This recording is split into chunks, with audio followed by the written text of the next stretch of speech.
Hi, it's Brian Rose from London Real, and thank you for joining us for a very special world premiere live stream of the movie Plandemic: Indoctrination on the Digital Freedom Platform. As many of you know, on April 6th of 2020, we broadcast a conversation on London Real with David Icke that became the second largest YouTube live stream in the world that day, only behind that of the President of the United States, Donald Trump. With 65,000 concurrent viewers, nearly 4 times our previous live stream with Icke, this episode was expected to reach 40 million views, making it the largest video podcast in human history. Unfortunately, just 30 minutes later, the entire live stream episode was deleted and banned on YouTube, with no explanation and no communication with us. We decided that this censorship was unacceptable and in direct conflict with our mission here at London Real, to create a mass-scale transformation of humanity into a fully empowered, conscious, and cooperative species. So we fought back and created the Digital Freedom Platform, a censorship-free, independent broadcasting system that is of the people, by the people, for the people, and available exclusively on our website at freedomplatform.tv. This was only made possible thanks to the generous donations of over 35,000 people around the world we affectionately call the London Real Army. They donated their hard-earned money so we can broadcast important ideas in an unscripted, unedited, and uncensored manner and fight back against illegal censorship from these trillion-dollar technology companies. Our supporters are fighting with us on the front lines to protect our most basic and fundamental human right, that to freedom of speech. I might not agree with everything you have to say, but I will defend to the death your right to say it. The Digital Freedom Platform is now broadcast game-changing interviews with thought leaders such as Dr. Rashid Buttar, Robert F. Kennedy Jr., Dr. Judy Mikovits, Nobel Prize winner Professor Michael Levitt, Dr. Sherry Tenpenny, Professor Emeritus Noam Chomsky, Dr. Andrew Wakefield, Professor Dolores Cahill, General Robert Spalding, Dr. Andrew Kaufman, and many, many more. These conversations were live streamed uncensored to millions of viewers, and we are extremely proud of what we have accomplished together so far. But we have only begun. As I've said before, we are not here to take part, we are here to take over.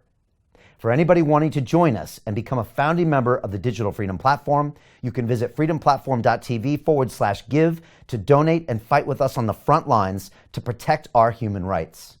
Today, I am very excited to be working with Mickey Willis, the director of Plandemic, and his incredible team in order to live stream to the world this game-changing film. Can everyone watching now please share this link via the sidebar to any and all of your social media channels? Let me repeat that. Can everyone watching please share this link now via the sidebar to any and all of your social media channels? This is important. Simply ask your friends and family to give us 15 minutes and then they can decide. Your share could make a real difference to the outcome in these very challenging times. I make this pledge to you now, that none of Plandemic, Indoctrination, or anything else we stream will be edited, censored, removed, or banned, and that anybody in the world can watch the full version free at freedomplatform.tv/movie. On a personal note, these past few months have been some of the most challenging of my entire life. My reputation has been questioned in the press, my business is under threat, and my basic human right to express myself is being denied every single day. But this has also been the most empowering time of my life, with millions of people from around the world rising up and voicing their support for our movement.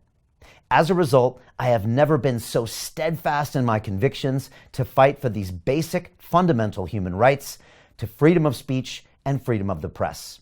And that is why we are broadcasting here today. At London Real, we have been a platform for free speech since 2011, and I am excited to exclusively live stream the world premiere of Plandemic: Indoctrination right now. Before we start, please share this link via the sidebar to all of your social media accounts. Your single post could make the difference in our battle against the tyranny of censorship. Thank you, and enjoy the film.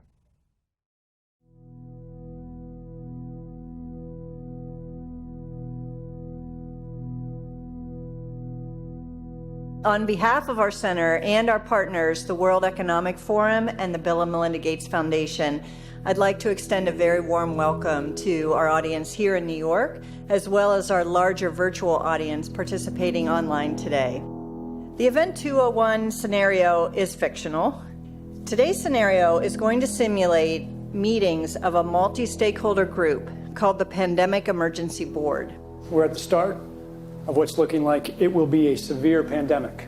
And there are problems emerging that can only be solved by global business and governments working together. There's been some conspiracy theories that are around about the potential that pharmaceutical companies or the UN have released this for their own benefit. And maybe this is a time for us to showcase some cases where we are able to bring forward some bad actors and leave it before the courts to decide whether they have actually spread some fake news. A new coronavirus.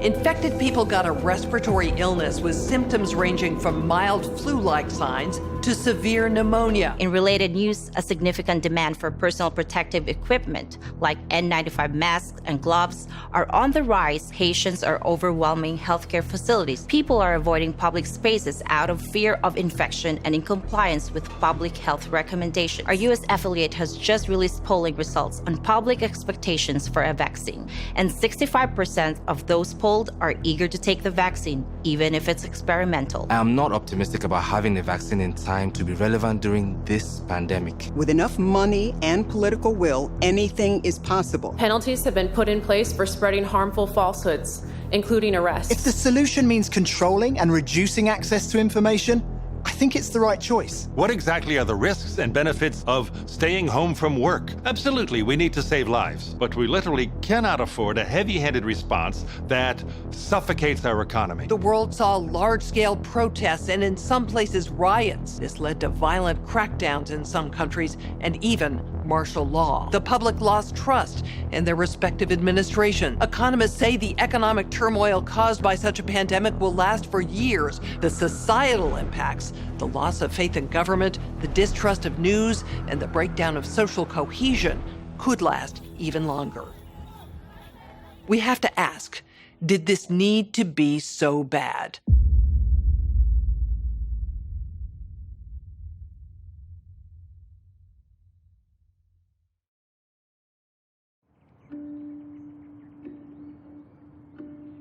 On May 4th, 2020, as part of a documentary series called Plandemic, I released an interview featuring science whistleblower, Dr. Judy Mikovits.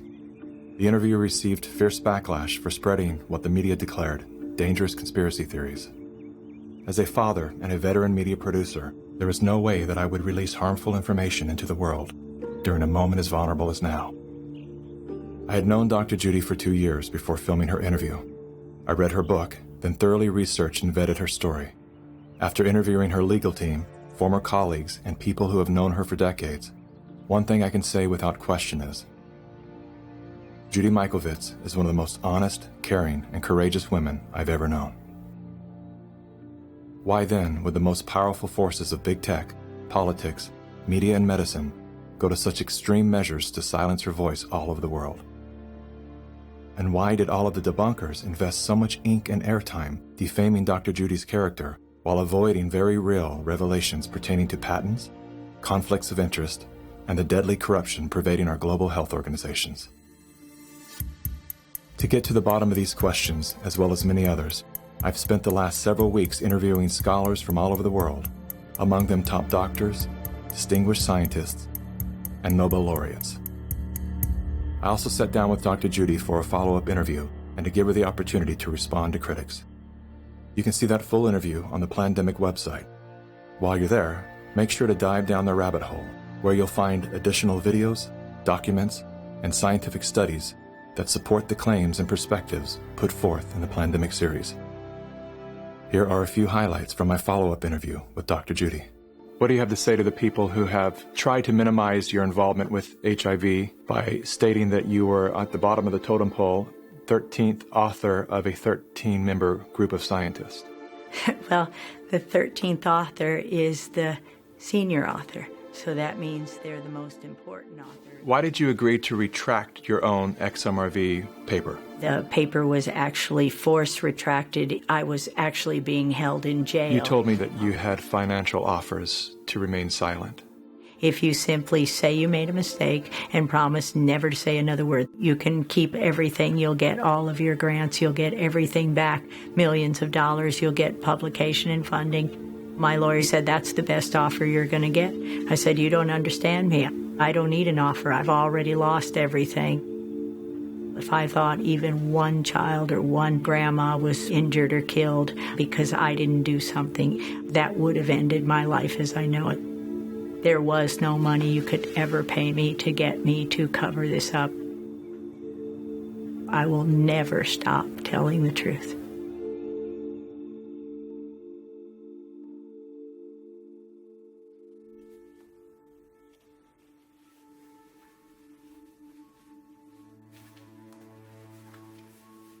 I'm the developer of Linguistic Genomics, which was the first platform on which you could determine the intent of communication rather than the literal artifact of communication. But we've also used that technology for a number of other applications in defense and intelligence and finance, and most notably, in the early 2000s, my company was responsible for bringing down what was, at the time, one of the largest tax frauds in U.S. history. We maintained a series of inquiries into every individual, every organization, and every company that is involved in anything that either blurs the line of biological and chemical weapons or crosses that line in any of 168 countries. In 1999, there were 1 million patents digitized by IBM. And those 1 million patents were the first time human innovation had been put into an electronic digital searchable format. We took that information and we did a very simple exercise using our linguistic genomics technology, where I made the horrific assessment that approximately 1/3 of all patents filed in the United States were functional forgeries, meaning that while they had linguistic variations, they actually covered the same subject matter. In 1999, patents on coronavirus started showing up, and thus began the rabbit trail. March 2003, panic grips Hong Kong as a deadly new virus sweeps through the city. In 2003, the Center for Disease Control saw the possibility of a gold strike, and that was the coronavirus outbreak that happened in Asia. They saw that a virus they knew could be easily manipulated was something that was very valuable, and in 2003 they sought to patent it. And they made sure that they controlled the proprietary rights to the disease, to the virus, and to its detection, and all of the measurement of it. We know that Anthony Fauci, that Ralph Baric, that the Center for Disease Control, and the laundry list of people who wanted to take credit for inventing coronavirus were at the hub of this story. From 2003 to 2018, they controlled 100% of the cash flow that built the empire around the industrial complex of coronavirus. The World Health Organization has officially named the novel coronavirus the novel coronavirus outbreak. The World Health Organization has declared an international public health emergency. While we know that the coronavirus manipulation started with Dr. Ralph Baric in 1999. The major characteristics of SARS, MERS, and SARS coronavirus 2. It's a good way for you. Ralph Baric is the researcher at the University of North Carolina, Chapel Hill, who's famous for his chimeric coronavirus research. In 2002, there was a recognition that the coronavirus was seen as an exploitable mechanism for both good and ill. On April the 25th, 2003, the U.S. Center for Disease Control filed a patent on the coronavirus transmitted to humans. Under 35 U.S. Code Section 101, nature is prohibited from being patented. Either SARS coronavirus was manufactured, therefore making a patent on it legal, or it was natural, therefore making a patent on it illegal. If it was manufactured It was a violation of biological and chemical weapons, treaties, and laws. If it was natural, filing a patent on it was illegal. In either outcome, both are illegal. In the spring of 2007, the CDC filed a petition with the Patent Office to keep their application confidential and private. They actually filed patents on not only the virus, but they also filed patents on its detection and a kit to measure it. Because of that CDC patent, they had the ability to control who was authorized and who was not authorized to make independent inquiries into coronavirus. You cannot look at the virus, you cannot measure it, you cannot develop a test kit for it. And by ultimately receiving the patents that constrained anyone from using it, they had the means, they had the motive, and most of all, they had the monetary gain from turning coronavirus from a pathogen to profit. Developing and owning a coronavirus vaccine has become a biotech arms race with political overtones. This vaccine gold rush is starting to bother me. Gold rush. Let's keep that in mind. And so somewhere between 2012 and 2013, something happened. The federal funding for research that was feeding into places like Harvard, Emory, University of North Carolina, Chapel Hill, that funding suddenly became impaired by something that happened at the NIH, where the NIH got this little tiny moment of clarity and said, I think something we're doing is wrong. And in 2013, the NIH said, gain-of-function research on coronavirus should be suspended. The National Institutes of Health had a moral and social and potentially legal reason to object to research. But the letters that were sent to the researchers essentially said, you are receiving notice that we're telling you to stop. And now on the bottom of the page, we're going to clarify what stop means. Keep going. But when the heat gets hot in 2014 and 15, what do? You offshore the research. You fund the Wuhan Institute of Virology to do the stuff that sounds like it's getting a little edgy with respect to its morality and legality. But do you do it straight way? No. You run the money through a series of cover organizations to make it look like you're funding a U.S. operation, which then subcontracts with the Wuhan Institute of Virology. The U.S. could say, China did it. China could say, the U.S. did it. And the cool thing is, both of them are almost telling the truth. Where did the coronavirus come from? There is a new investigation into its origins. U.S. intelligence officials tell NBC News that they are examining whether the virus accidentally came from a Chinese lab. Chinese officials pushing back against that claim on Thursday, tweeting that it might be the U.S. Army who brought the epidemic to Wuhan. I was the first person in the world to look at an epidemic and study its characteristics and prove that it was due to biological warfare and was not a natural occurrence. So I published that 28 years ago. Early in this pandemic, I did not think the coronavirus was a natural occurrence from bats. I feel quite convinced that this was a laboratory-designed organism. There have been hundreds and hundreds of leaks from high-containment laboratories that do research on pathogenic coronaviruses and other potentially lethal organisms. I was particularly interested in a paper that came out in Nature Medicine by 5 scientists claiming, and it was definitely a natural occurrence rather than a lab construct. But the arguments they used did not hold water. They didn't really make a lot of scientific sense. And yet all kinds of very important people started parroting what this paper said. And so that, of course, got me scratching my head saying, why are these people risking their reputation when it's obviously illogical, doesn't hold water? Somebody must have made them publish this, and somebody must have told these other people that they have to say it's a great piece of science. You were quoted as saying it was a meticulous job done professionally. It could be done by somebody very expert in molecular biology, I think. Et c'est pas naturel, c'est ce que vous voulez dire? Non, ce n'est pas naturel, c'était un travail de professionnel, un travail de biologiste moléculaire. C'est un travail très minutieux, on peut dire d'horloger, on peut dire au niveau des séquences. Mais dans quel but? Dans quel but, ça, ce n'est pas clair. Moi, j'expose, si vous voulez, mon travail, c'est d'exposer les faits, c'est tout. See, the problem with all of this is the evidence is right in front of our face.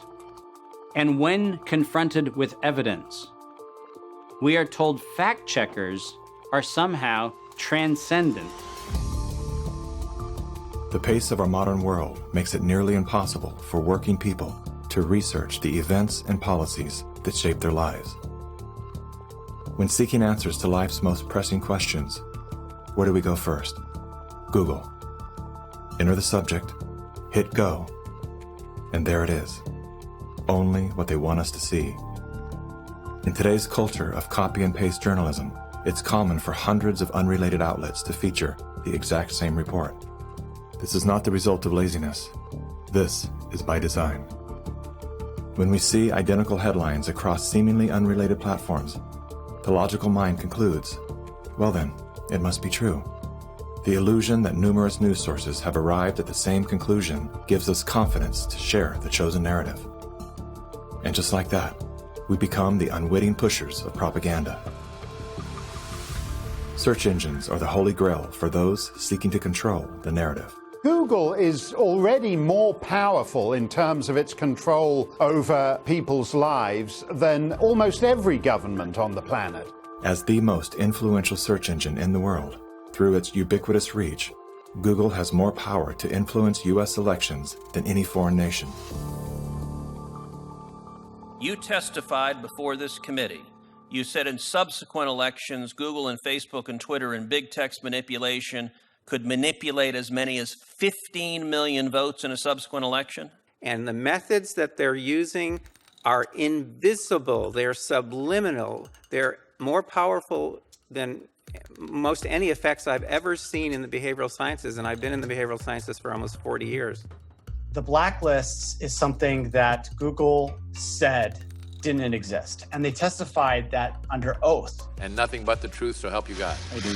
Now, me as an engineer, I just did a search on Google's internal search engine, and guess what I found?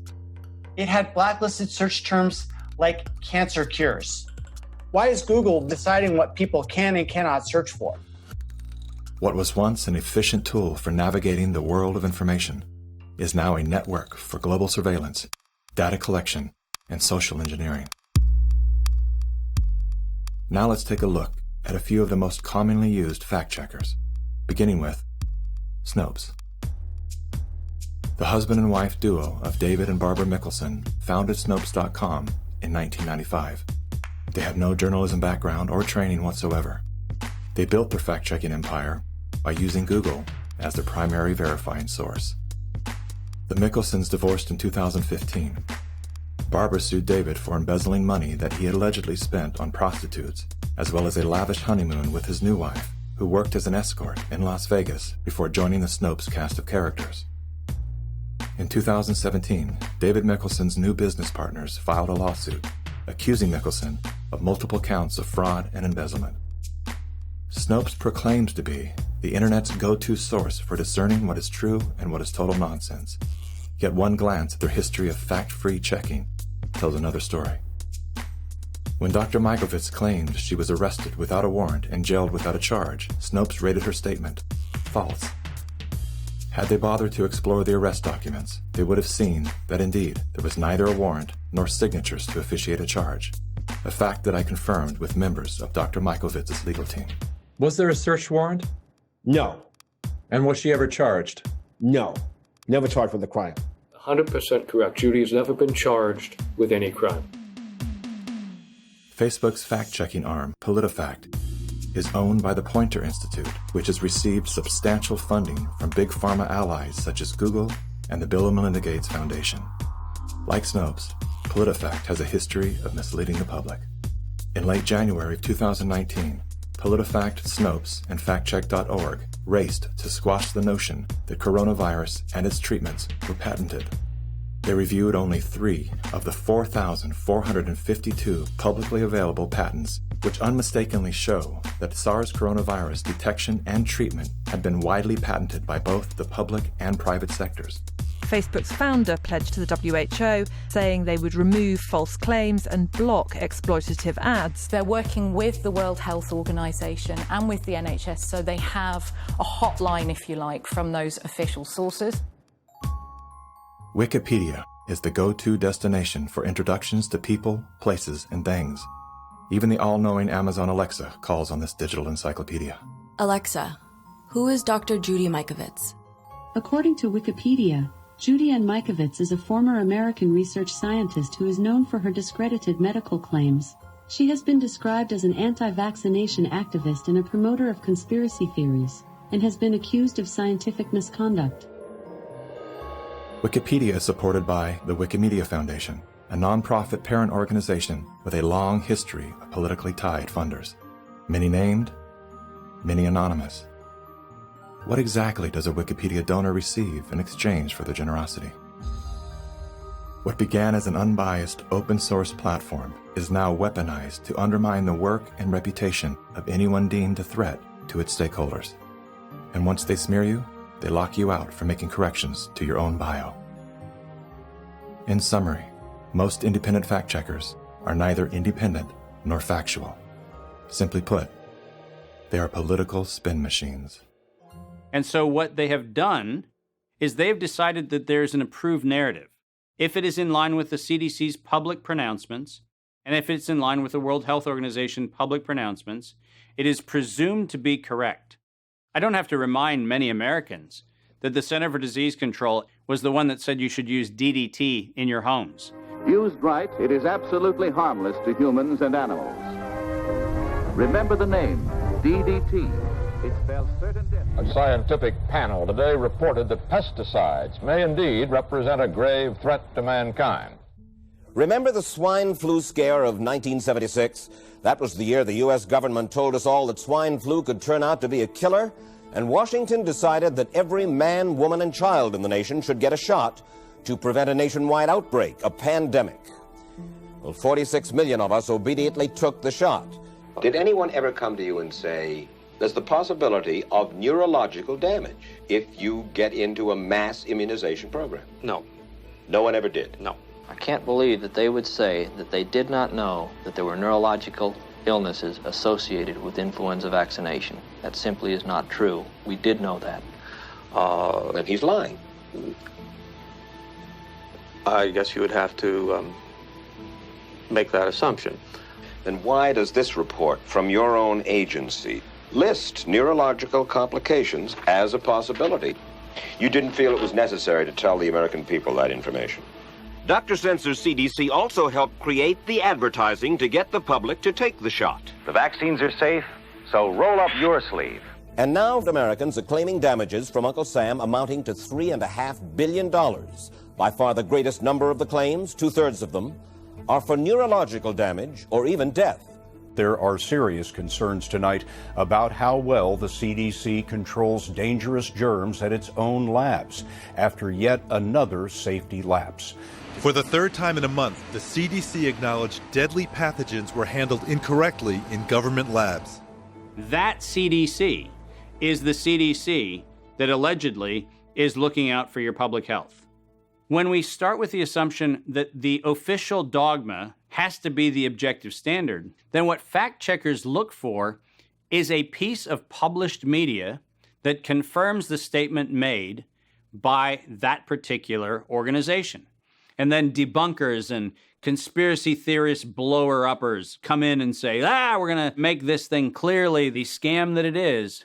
Every media outlet that is in the public media right now has planted evidence, and they have re-ranked pages. So if you look today at face mask wearing, and if you look today at social distancing studies, you will see the studies that used to be number 1, number 2, number 3 on the pages of PageRank search don't exist anymore.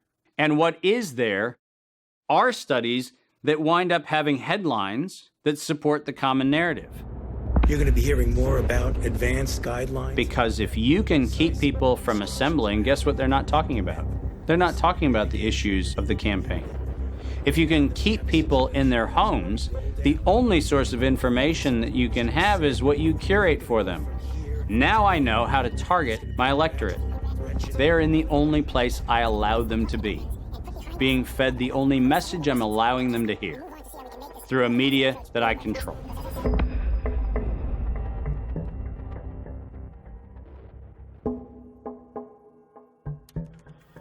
Since the invention of the printing press, there's been a battle to control disseminated information.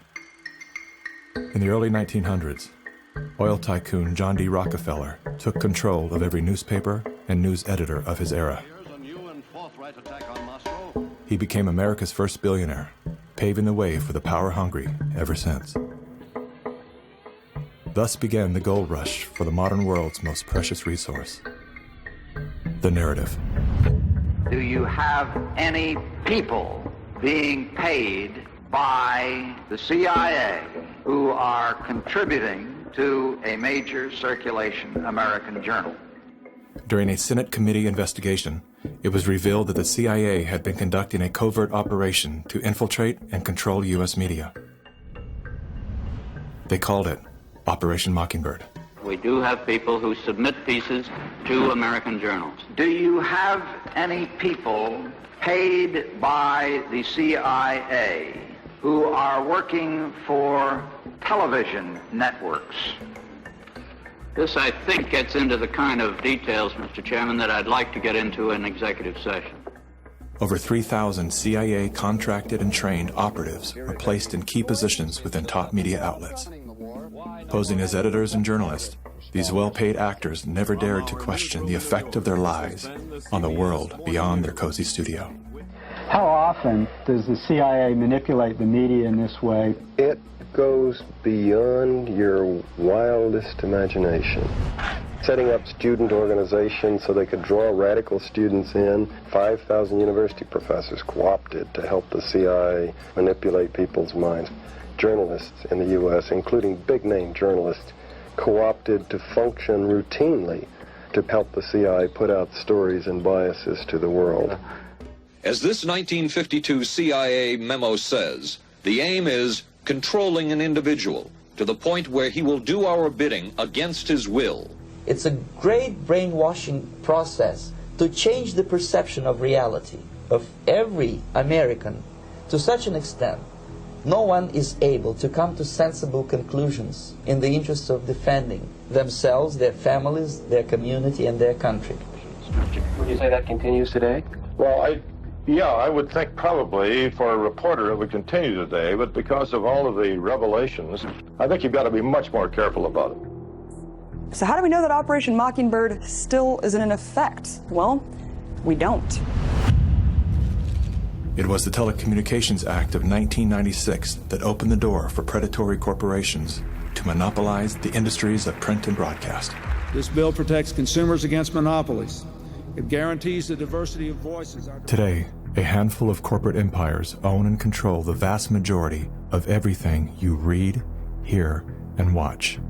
From the biggest movie studios, television and radio networks, newspapers and magazines, to the vast universe of internet news and entertainment sites. Amazon has transformed its operations in response to COVID-19 to protect employees and keep packages flowing. The company is keeping its employees safe and healthy while still delivering those packages to your doorstep. The company is keeping its employees safe. Keeping its employees safe. The company is keeping its employees safe. Millions of Americans staying at home are relying on Amazon. And that is how it works. It's like a house of mirrors, where you're seeing the same thing over and over and over again, except it's distorted. There's an industry that is paid to go after and target journalists, whistleblowers, and inundate our consciousness and the images we see to try to ruin, destroy, or smear the idea that they don't like or the person who's delivering it. You smear somebody with falsehoods and all the rest, and then you merchandise it. And then you write it, and thus they see it's reported in the press, So they have that validation that the press reported the smear, and then it's called the wrap-up smear. Now I'm going to merchandise the press's report on the smear that we made. And it's a tactic. Welcome back, everybody. News personalities are not the only high-paid actors to serve the propaganda machine. Most late-night talk shows are owned by the same corporate overlords and thus follow the same script, only laced with a laugh. Our main story tonight concerns conspiracy theories. Last Week Tonight with John Oliver featured a skit entitled Coronavirus Conspiracy Theories. Like the claim that the moon landing was faked. First thing to note here is that Mr. Oliver opens with commentary about conspiracy theories that are completely unrelated to coronavirus. This is a standard tactic used by propagandists to set a tone so that anything that follows will be seen through the lens of absurdity. Plandemic, a pseudo-documentary filled with a hodgepodge of conspiracy theories. Mr. Oliver then does his best to debunk Dr. Judy's claim that she was arrested but never charged with a crime. She was absolutely criminally charged. This was not an oversight, but a blatant lie. Prior to the taping of this episode, Mr. Oliver had the official arrest documents that clearly prove that Dr. Judy was never charged with a crime. Mr. Oliver then attempts to debunk the idea that a beach, aka nature, holds any value in boosting our body's natural immune system. Instead of challenging the point with science, he kills it with a smear. Everything that you just said is insane. Television is not the truth. We deal in illusions, man. None of it is true. But you people sit there day after day, night after night, all ages, colors, creeds. We're all you know. You're beginning to believe the illusions we're spinning here. You're beginning to think that the tube is reality and that your own lives are unreal. This is mass madness, you maniacs. In God's name, you people are the real thing. We are the illusion. So turn off your television sets. Turn them off now. Turn them off right now. Turn them off and leave them off. Turn them off right in the middle of the sentence I'm speaking to you now. Turn them off. In 1979, the world decided that we needed the Bayh-Dole Act because we needed to reform our patent system. And one of the modifications was we allowed recipients of federal funding to patent and retain economic interest in the research that the public paid for. You get a $5 million grant from the taxpayer, and then you get to charge the taxpayer a premium for the technology they paid to develop. Pfizer's going to get nearly $2 billion. Moderna receiving $438 million in taxpayer money. And yet both companies have said they will not sell the vaccine at cost. They're going to make a profit on it. Should pharmaceutical companies profit off this vaccine research that taxpayers have helped fund? The Bayh-Dole Act failed the American people because rather than standing on the shoulders of giants, we now kneel at the feet of greed. My systems flagged anomalies when I started seeing nonprofits and corporates and cover financing for coronavirus programs in the late summer and fall of 2019. Our first red flag came out when we read the World at Risk scenario. Now, there's an organization called the Global Monitoring Preparedness Board. This organization is a part of the World Health Organization, and this board includes Dr. Elias from the Gates Foundation and Anthony Fauci from NIAID. These two individuals, plus the director of the Center for Disease Control in China, come out with a recommendation that says that by September 2020, 2 global pandemic preparedness exercises have to be completed. And one of them has to be done on the release of a respiratory pathogen that then gave rise to an October event, Event 201. On behalf of our partners in the Bill and Melinda Gates Foundation. Event 201 took place 5 months before COVID-19 was declared a pandemic. The participants of the event are some of the same people that are now deeply involved in the real pandemic and profiting from it as well. Event 201 was a scripted, multi-camera, live event that was broadcast globally via the internet. An event of this complexity and magnitude would take months to write, prep, and produce, placing the conception date at least 1 year prior to the actual pandemic There is no question that there will be a surprise outbreak. Anthony Fauci knew as early as January of 2017 that we would see an outbreak before the end of 2020. Even Bill Gates, a man with no medical training, knew it was coming. If we start now, we can be ready for the next epidemic. Every single thing that you have seen play out in front of your eyes, all of them laid out in their tabletop exercise, which, by the way, fact checkers have said has nothing to do with the coronavirus outbreak. Just happenstance. This is that wonderful universe of improbabilities where events just co-emerge and then nature conveniently backs itself into our architecture. That's the scenario we're supposed to accept. Brilliant. Some countries have banned travel from the worst affected areas. The president has made a decision to suspend all travel to the United Kingdom and Ireland. Dis and misinformation circulating over the internet. Across the world, misinformation about the virus is being shared online. A significant demand for N95 masks and gloves are on the rise. The demand for N95 masks to prevent the deadly airborne virus has surged. We could eventually have 52 million treatment courses per year, but it will take many months to get there. We're still many months out from having something that we can really deploy to the public. And 65% of those polled are eager to take the vaccine, even if it's experimental. A new poll finds that 49% of Americans say they would get a COVID-19 vaccine should an effective one be discovered. I'm curious, who wrote the Event 201 script? If the visionaries of the event knew at least 1 year in advance what was needed, why didn't they take care of those things? Considering that Bill Gates has donated half of his fortune to make the world safer, why didn't he help to better prepare our hospitals and frontline workers? Why didn't any of the event's wealthy sponsors do something?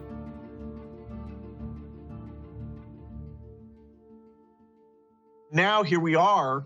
We didn't simulate this. We didn't practice. On behalf of our partners in the Bill and Melinda Gates Foundation. So both the health policies and economic policies, we find ourselves in uncharted territory. Event 201 was not the first scripted exercise to prophesize the future with astonishing accuracy. Leaders of global health and business have been seeding reality with fictional scenarios for several decades. The scenario, obviously, is fictional. 1 year prior to Event 201, many of the same sponsors, hosts, and actors came together to produce a tabletop pandemic simulation for a fictional virus they branded Clade X. 1 year to produce a vaccine for this is too long. We should have stockpiled, we didn't, but we're going to have to look at that vaccine question to see if we can speed up the delivery. And if we do not have the public with us, we're in big trouble. In 2010, the Rockefeller Foundation released a 54-page document called Scenarios for the Future of Technology and International Development. Page 18 features the pandemic scenario, Lockstep, a world of tighter top-down government control and authoritarian leadership, with limited innovation and growing citizen pushback. China's government was not the only one that took extreme measures to protect its citizens from risk and exposure. During the pandemic, national leaders around the world flexed their authority and imposed airtight rules and restrictions, from the mandatory wearing of face masks to body temperature checks at the entries to communal spaces like train stations and supermarkets. Even after the pandemic faded, this more authoritarian control and oversight of citizens and their activities stuck and even intensified. We are living in a time where leadership, unfortunately, is compromised. And by that I mean that individuals are placed in power for their ability to be influenced, not their merits of leadership. Nothing could be clearer than the leadership of the World Health Organization. The World Health Organization is the institution granted exclusive power to guide and protect the health and wellness of humanity. The WHO is sustained by private donations, the bulk of which are made by pharmaceutical and biotech corporations who have a vested financial interest in the organization's support. In 2017, the Associated Press reported that the WHO routinely spends about $200 million a year on travel expenses, more than what it spends to fight some of the biggest problems in public health, including AIDS, tuberculosis, and malaria combined. The WHO's repeated issuing of inaccurate and bad advice is not merely the result of incompetence, but rather the direct result of the Communist Party of China deliberately buying out WHO's leadership. On the nomination of the Executive Board, appoints Dr. Tedros Adhanom Ghebreyesus as Director General of the World Health Organization. Tedros Ghebreyesus is the World Health Organization's first Director General that isn't a medical doctor. No Tedros for WHO! No Tedros for WHO! The appointment to the organization's highest position was controversial, given that in his previous role as Ethiopia's health minister, Tedros was accused of covering up 3 major health epidemics. Tedros is no stranger to controversy. As a former Minister of Health in Ethiopia, he has been accused of an alleged cover-up of 3 possible cholera epidemics. Prior to his appointment, Tedros was a high-ranking member of the Tigray People's Liberation Front, a brutal and corrupt political group responsible for crimes against humanity, including bombings, kidnappings, tortures, and killings. How does a man with such a controversial past score the top position at the world's most influential health organization? I have known Bill and Melinda for many, many years now. While serving as Ethiopia's health minister, Tedros became intimately intertwined with both the Gates Foundation and the Clinton Foundation. The health minister of Ethiopia, one of the ablest public servants I ever worked with. With the backing of the 2 most powerful foundations on earth and the full support of the Communist Party of China, Tedros was a shoo-in. We will have many body bags in front of us if we don't behave.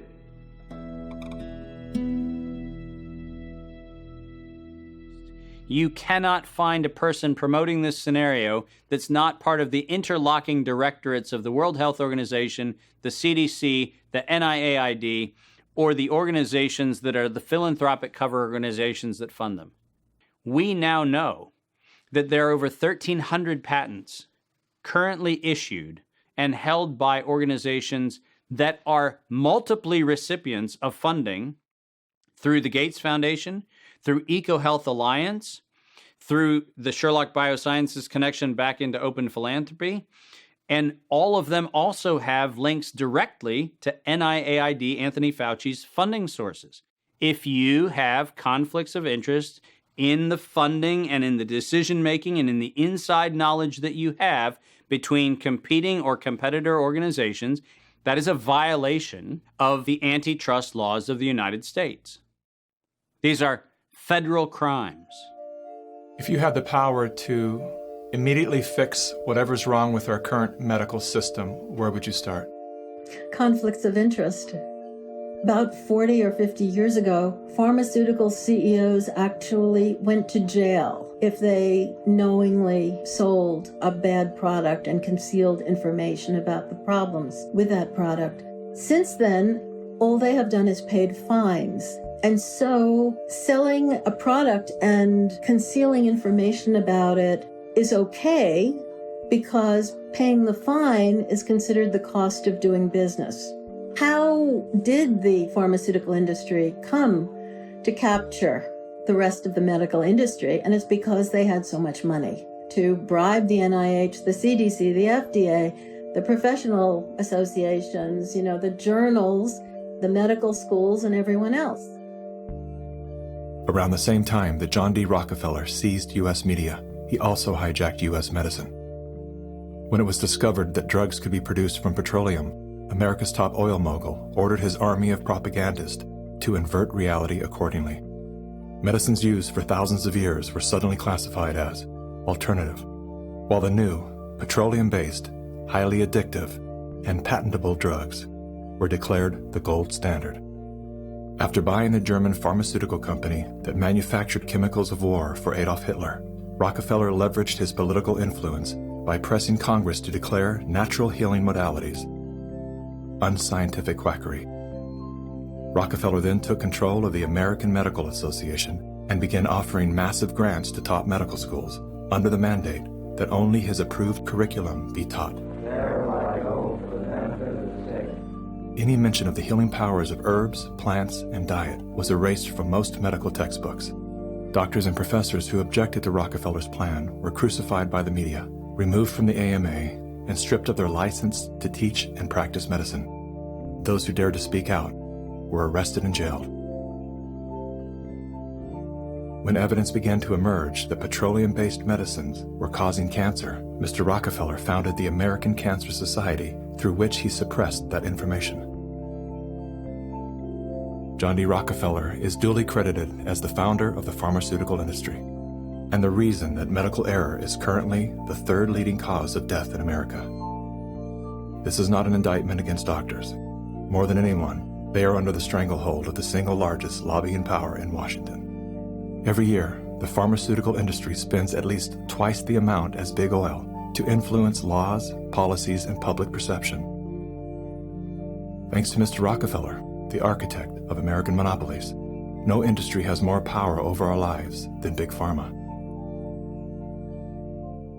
Part of the problem, and this, by the way, goes back to the 1980s with Microsoft, is Bill Gates found out that it was very difficult to manufacture a way to navigate through the patent universe, saying that it's Microsoft holding the patents. And he became the architect of a very cunning program of putting patents in holding companies that didn't have anything to do with the name of the organization.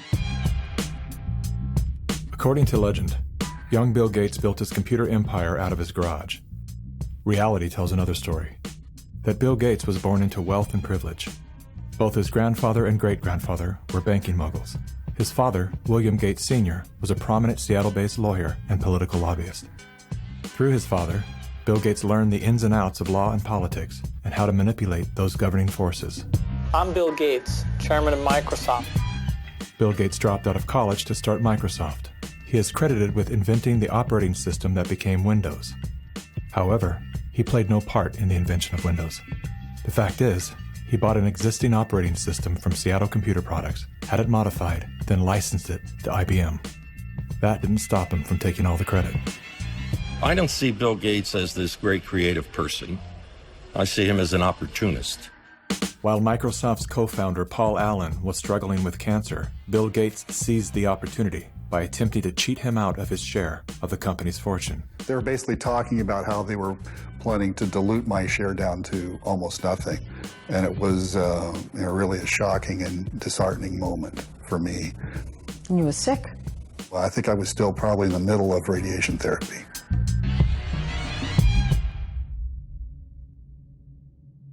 Gates' business strategies came under fire in 1998 when the United States Department of Justice sued Microsoft for antitrust violations. This is tape 3 of the videotape deposition of Bill Gates on September. During the 18-month trial, Gates gave hours of videotape testimony. What were the non-Microsoft browsers that you were concerned about in January of 1996? That month. Yes, sir. And what about it? What non-Microsoft browsers were you concerned about in January of 1996?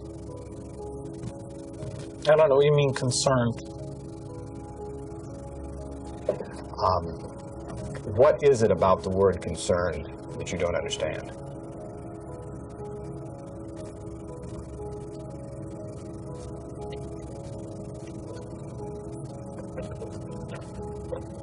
I'm not sure what you mean by it.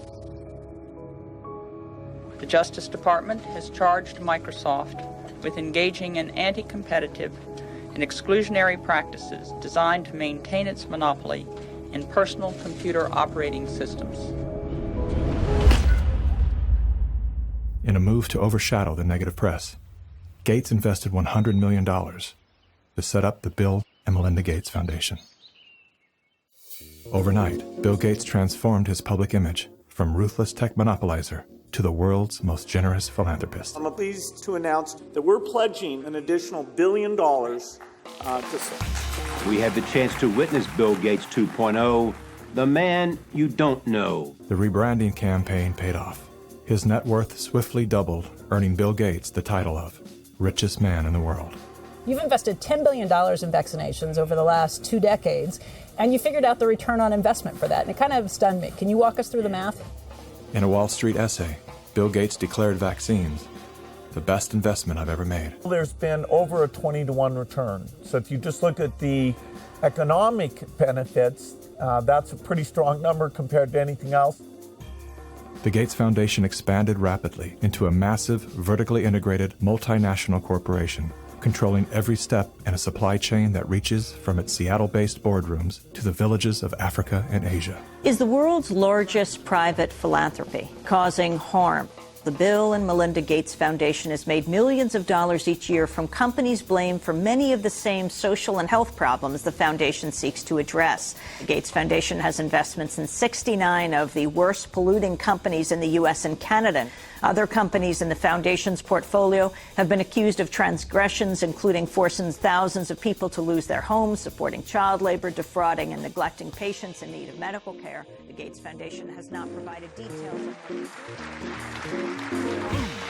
William H. Gates III and Melinda French Gates. As a top donor to both the WHO and the CDC, no one man has more power than Bill Gates to influence and control the health and medical freedom of all people. Normalcy only returns when we've largely vaccinated the entire global population. This will be the new normal until a vaccine is developed. Until we find a vaccine, going back to normal means putting lives at risk. We need to produce it and to deploy it in every single corner of the world. Full vaccination of our children and pregnant women. Development of new vaccines, therapeutics and diagnostics. Before effective vaccines and therapeutics are developed.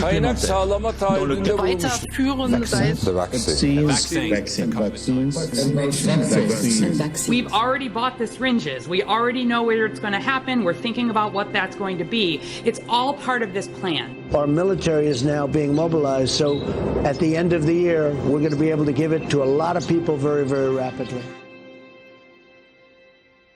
In 1986, President Ronald Reagan signed the National Childhood Vaccine Injury Act, granting total immunity to vaccine manufacturers. After a decade of lawsuits related to vaccine injuries and deaths, vaccine makers were going bankrupt. In a move to coerce policymakers, vaccine companies threatened to stop making vaccines until they could be legally shielded from liability. To this day, when someone is injured or killed as the result of an adverse reaction, it is the U.S. taxpayers that pay for the damages. Welcome back. Were several Indian tribal girls used as guinea pigs?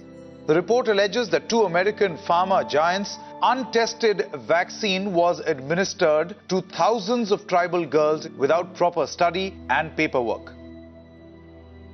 India was among the hardest hit after Bollywood celebrities were incentivized by the Gates Foundation to urge the public to submit to mass vaccinations. In 2009, tribal children were administered the HPV vaccine.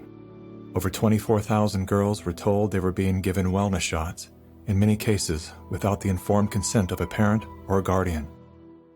The people that were administering these vaccines lied to the guardians of these girls and told the girls, oh, this is going to cure cancer, you're never going to have cancer. And these girls became severely injured. Some of them developed seizures, some of them developed cancer, and 7 girls died. And there was no insurance, there was no assistance for them. And the Gates Foundation denied that it had been clinical trials. And it was so bad that the parliament in India created a task force, they studied it, and they kicked out the Gates Foundation. But India is a barbaric country. Things happen here in a very barbaric way. But I was surprised to find an American organization operating in broad daylight, doing things in a very, very, let's say, Indian fashion. And so the route I took was that I want the whole procedure to be investigated. The Indian Parliament formed a committee, and it was to me a rather surprising move because you generally don't often have such a high-level inquiry into matters affecting poor people. And that was such an extraordinary report. I don't think Indian Parliament has ever come out with such a scathing report. And the government officials came up and said, we shouldn't have authorized this. We're sorry. We're not going to allow them again. And now they're back doing their same old tricks again. The good news is that human clinical trials can start as early as July 2020 for India's first COVID-19 indigenous vaccine that's been developed by Bharat Biotech. So you can imagine how the manipulation of the media, by the media, the manipulation of public opinion by leaders from all political parties unanimously saying, we want a vaccine. And the worst thing is they are taken as philanthropists. Whereas what this actually is the acquisition of political and financial power. And I think the second most populous country with 1.3 billion people is going to be a good base for pharmaceutical companies to make a killing and also kill a lot of people in the process. Yes, I just find it a pity that we haven't been able to get any benefit for the girls who suffered, It's so terrifying as to what they're actually doing with the world. We're taking things that are, genetically modified organisms, and we're injecting them in little kids' arms. We just shoot them right into the vein. A 2018 scientific study released in the International Journal of Environmental Research and Public Health concluded that over 490,000 children in India developed paralysis as a result of the Gates-supported oral polio vaccine that was administered between the years of 2000 and 2017. Using all the usual sleight of hand, U.S.-based media and fact-checkers rushed to bury the story. But thanks to the meticulous work of a team of Indian researchers and doctors, the inconvenient truth lives on the NIH.gov website. It's my honor to introduce Bill and Melinda Gates. Without any medical training, Bill and Melinda Gates founded the Global Alliance for Vaccines and Immunization, through which they fulfill their agenda to vaccinate the world. The foundation has been sued by the governments of some of the poorest and most vulnerable nations for causing serious harm through experimental vaccine programs. If you just look at healthcare workers around the world, they deserve to get the vaccine first. Here in the United States, really, it's going to be Black people who really should get it first, and many indigenous people. Vaccines were always taught to us that it was safe, it was healthy, this is things that we had to do. But given the position that I am in now as a state legislator, and looking at these studies and reviewing a lot of these studies, it's very scary. And I want the African American community to open up their eyes. Of all the places that Mr. Gates could have gone in the world, why did he settle on Africa?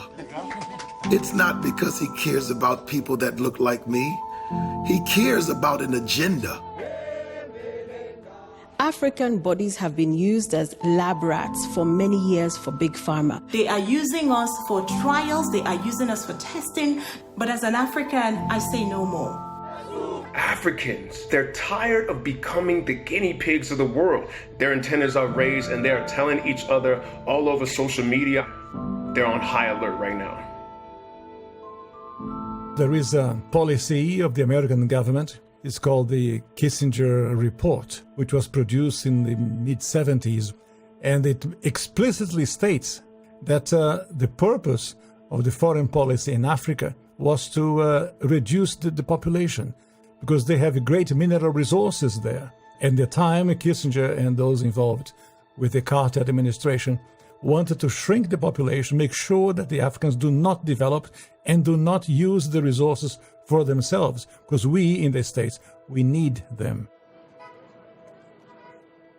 There is a concerted effort of foreign powers to control the population of Africa.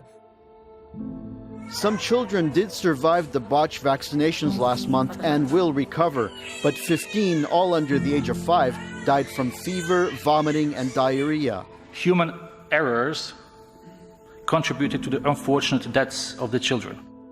How can you believe Big Pharma but not believe these parents when they tell you that their children have been injured by Big Pharma? I don't care how big this corporate machine looks. As a parent, I can tell you, these people will never stop fighting for their kids.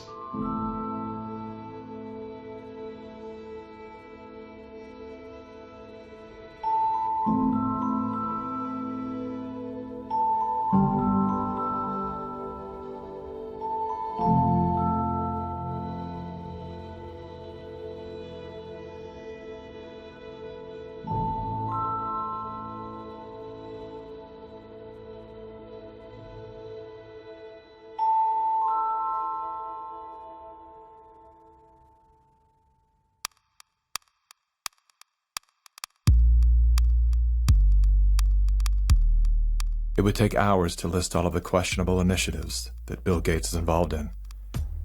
Here's a few of the highlights. Gates is one of the key funders in the stratospheric-controlled perturbation experiment designed to block out the sun in an effort to control global warming by releasing massive amounts of calcium carbonate and other materials into the upper atmosphere. Critics, including environmental scientists, have called the project a global genocide experiment. Gates has invested over $1 billion in Earth Now's global surveillance project. The project will launch hundreds of satellites into space, which will allow for the 24/7 monitoring of all people everywhere. In partnership with MIT, Bill Gates has developed a new technology that allows vaccines to be injected under your skin along with your medical records. The quantum dot tattoo will implant an invisible certificate that can be scanned by authorities using a cell phone app and infrared light. Eventually, what we'll have is certificates of who's a recovered person, who's a vaccinated person. So eventually there will be this digital immunity proof. The EPA recently approved an experimental use permit to Oxitec, a biotech company funded by the Bill and Melinda Gates Foundation. In an effort to fight malaria, Oxitec will soon release millions of genetically modified mosquitoes in various U.S. states. According to the NIH website, programs are being developed to allow human immunization via mosquito bite. It was Science magazine that coined the phrase, flying syringes. Would you raise your hand, please? Do you solemnly swear the testimony you're about to give in the matter now pending should be the... A shocking new report from the New York Times sheds light on the connection between Microsoft founder Bill Gates and the late Jeffrey Epstein. You report these two men met at least 6 times. Well, I believe that there were more. This included visits to the mansion, seeing each other in Seattle, flying on Epstein's plane. When flight logs revealed that Gates had been a passenger on the Lolita Express, he claimed that he didn't know that the private jet belonged to Epstein. He also denied that he and Mr. Epstein were involved in any business deals. However, an expose by the New York Times revealed that not only did Bill Gates initiate a relationship with Jeffrey Epstein well after he was convicted of sex crimes, but the two were also involved in the process of co-founding a multi-billion-dollar charitable fund. Why would they ever set up a charitable trust benefiting Jeffrey Epstein? That it was all about philanthropy, that Bill Gates just wanted to find new sources of money. Why would one of the richest men in the world choose to partner with the world's most notorious pedophile? A deeper dive into Epstein's world revealed that the two men had more in common than meets the eye. Like Gates, Epstein was a billionaire philanthropist with a passion for science, health, education, and children. The Jeffrey Epstein Foundation donated millions of dollars to top universities, science institutes, medical schools, early education programs, youth initiatives, and international peace accords. Bill Gates is either the most misunderstood man alive or one of the most convincing con men to ever live. Is he a benevolent hero or a malevolent opportunist? Bill Gates. Personally, I would love to believe that one of the richest men in the world is giving away his fortune for the betterment of humanity. I want to believe that endearing smile. I want to believe that his heart is as soft and warm as his sweaters. At the very least, I want to believe that he's unaware of the damage he's done.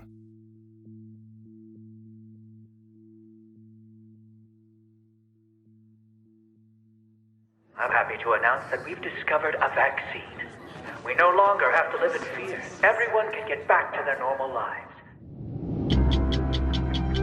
It's the great hope galvanizing the world. A vaccine for COVID-19. But are we being sold a lie?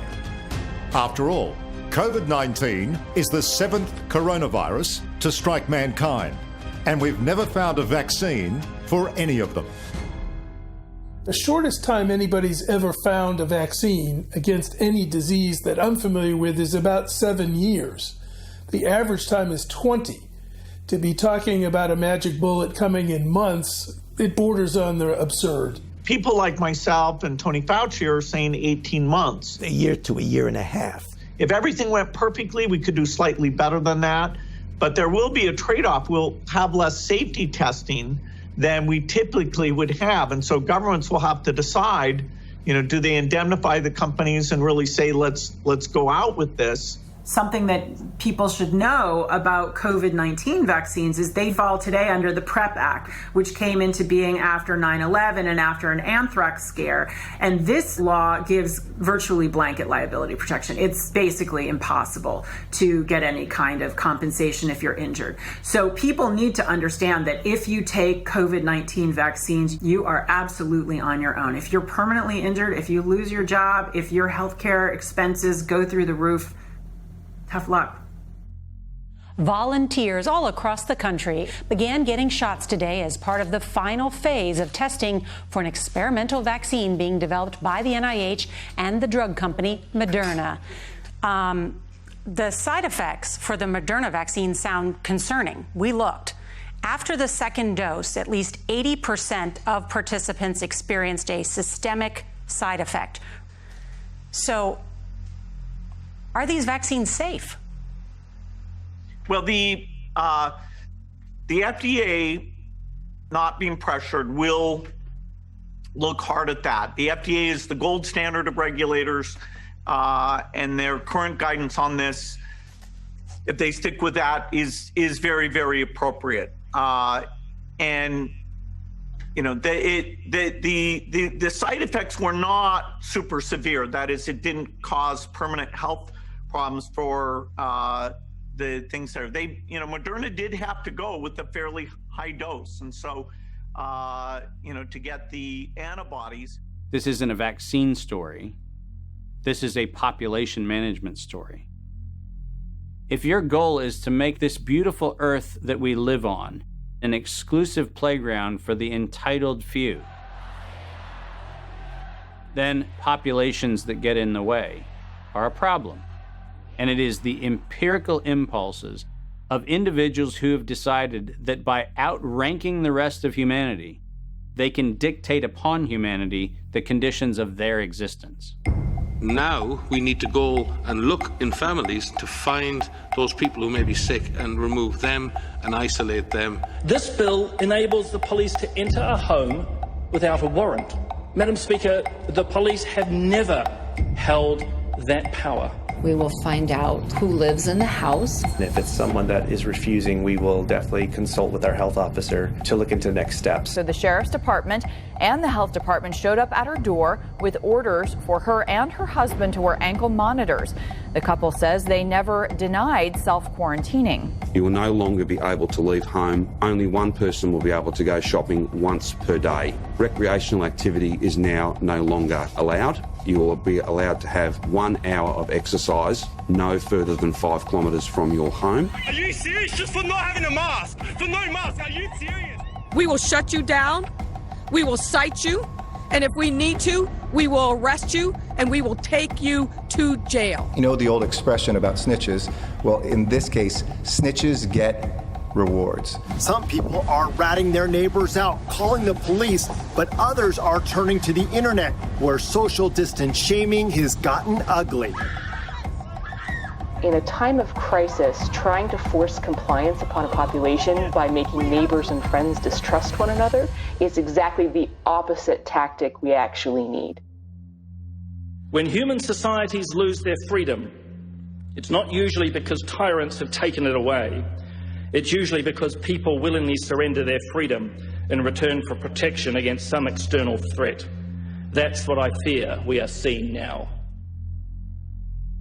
This is a cognitive dissonant moment, which is being imprinted in your brain, just like remember the Great Depression, remember 9/11. Weapons of mass destruction. We are being conditioned to have the excuse for unbelievable acts of tyranny, which will be justified by remember 2020. And your loved ones, those that die, those that are infected, they're being used as cannon fodder, which is the ultimate desecration of their honor and integrity. And this is also a test of humanity, to see how much of our liberty we will let go before we finally draw the line under enough. Benjamin Rush, a signer of the Declaration of Independence, stated, "Unless we put medical freedom into the Constitution, a time will come when medicine will organize into an undercover dictatorship to restrict the art of healing to one class of men and deny equal privileges to others. That time is now." Well, this won't be the last pandemic that we face. So we, we'll have to prepare for the next one. That, I'd say is, will get attention this time. Mm-hmm.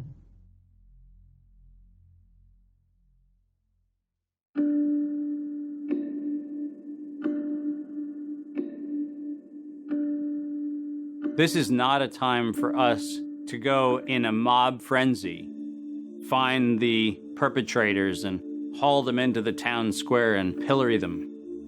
This is a moment for us to recognize that every decision that is being made today by any of the conspiring parties made perfect sense in each increment when each one of those decisions was made. The sum of those incremental steps has led to devastation because they lost touch with their fellow humanity. But that's an invitation for each one of us to examine how we're living and how not a single decision we make, not one, in any moment, is without consequence.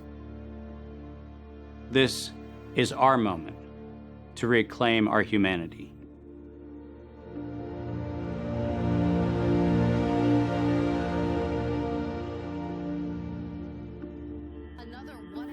Our lives are shaped and guided by stories. The stories we're told become the stories we tell. The more we hear them, the more we believe them. When used as a tool, they help us to better understand who we are, where we came from, and where we're going. When used as a weapon, they can be deadly. One of the most dangerous stories we've been told is the one that goes something like this. Humanity is a failed experiment. We are parasites, a cancer, a virus. Human beings are a disease. It is a myth that permeates our movies, our music, our media, and our minds. As they say, repeat a lie often enough, it becomes truth.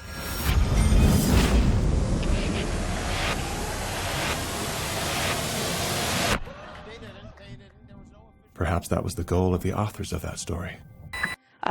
We feel too afraid to have kids because we feel that we're heading towards civilization breakdown as a result of... Fear shuts down the part of our brain designed to solve problems. Without that ability, we look for others to guide and save us.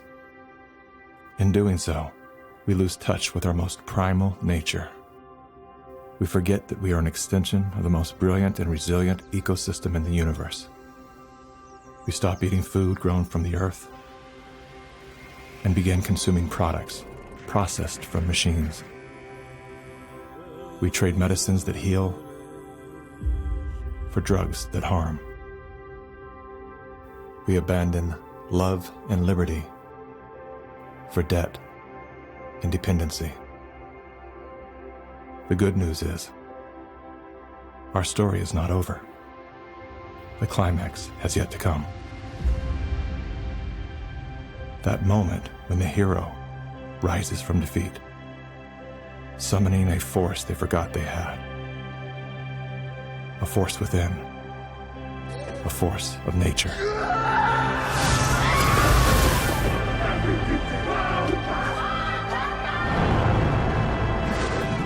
People are the real thing. This nation will rise up. A new generation of Americans. It's time to think about the future generation.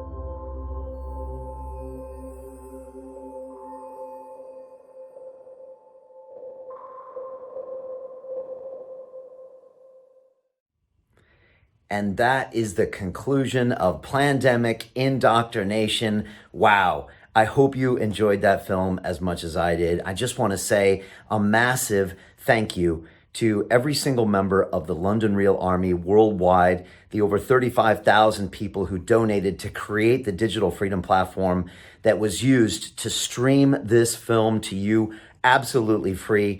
They're just legends out there, and we just feel so proud that we can represent them and continue to put out content that is uncensored, unscripted, and unedited. If you want to join and become one of the founding members of the Digital Freedom Platform, go to freedomplatform.tv/give and fight with us on the front lines for our most basic fundamental human right, which is freedom of speech. I would really appreciate that. We also have got some t-shirts and swag for some of the big donors. Also, if you could click on the sidebar right now and share this to all of your friends and family, email, text messages, all your social media platforms. This video will be free to play, hopefully for eternity. So please share that now. Also, there are downloadable clips, small pieces of the movie that you can go to right now and upload to your social platforms or share with anyone out there. So there's a whole list of those. You can click on that and download it and put it on Instagram or YouTube or Facebook, etc. Also, on top of that, if you wouldn't mind, sign our open letter. I wrote it to governments, to media companies, to regulators. It's freedomplatform.tv/letter. We've got over 200,000 signatures, and we really want to show these governments that we want the legislation for digital freedom of speech. Super, super important. Also, big announcement. I've got the director, Mickey Willis of Plandemic, on London Real. And it's happening Wednesday, August 19th at 5 p.m. UK time. That will be streamed live on the Digital Freedom Platform. So we're super excited to talk to Mickey all about the movie, how he made it, what the narrative was, everything that's going on in his mind. So I'm super excited about that. And look, finally, we have the London Real Academy. So if we can help with anything that you need, whether that means starting a business or starting a podcast or anything, that's what we do. We're specialists at that, and I would really love to help you all out. So again, thank you so much. I really appreciate all of the members of the London Real Army and everyone who donated their hard-earned money to fight with us on the front lines for your human rights. Again, freedom of speech and freedom of the press. It's so important to be able to stream these things now because we're not getting any help from these trillion-dollar technology companies, from our governments, from mainstream media. So I really appreciate everybody in the London Real Army. Again, if you want to be a founding member, go to freedomplatform.tv/give. And finally, always join us and follow us on LondonReal.tv. We've got over 800 incredible conversations.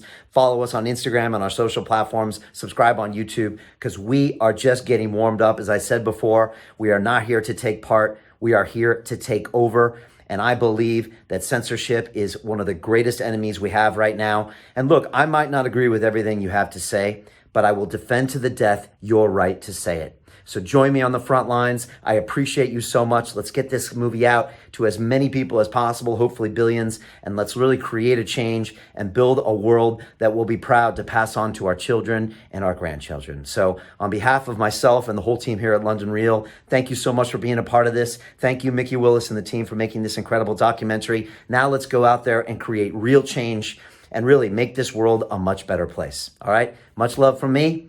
Sending you all the best. Take care.